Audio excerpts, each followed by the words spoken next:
हरदम लागल रहेला केकरा ला देवरू तू पागल रहेला लागे पिए न प्यार के प्यारे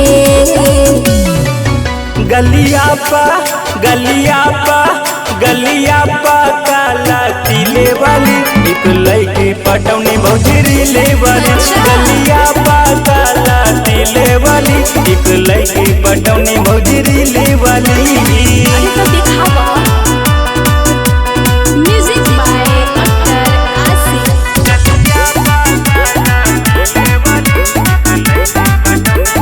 अरे टाइम से खानो न खाता रहो ओकरा फेरा में दुबरा रहो इतना बिया भौजी गोरे नु हो मनवा लो भाईलो पे मोरे नु हो।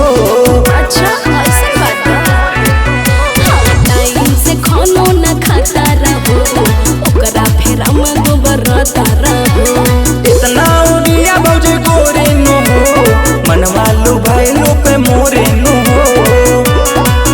देखली हाँ नहीं खेलो जाने अरे बुझाता गलिया पा काला तिले वाली एक लड़की पटौनी भौजरी ले वाली गलिया पा काला तिले वाली एक लड़की पटौनी भौजरी ले वाली।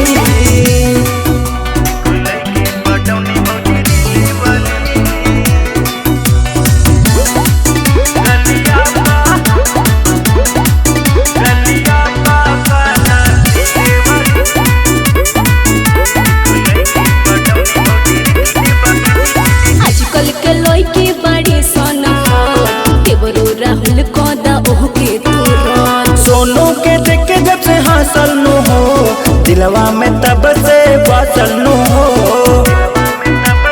अरे सुना आजकल के लड़की बड़ी सनक केवरो राहुल कदा ओह के तुरंत सोनू के देख के जब से हासिल नु हो दिलवा में तब से बासल नु हो। अरे भूल जाई मजा जब पाले अरे सतर्क रहो गलिया पा काला तिले वाली एक लड़की पटौनी भौजरी ले वाली गलिया पा काला तिले वाली एक लड़की पटौनी भौजरी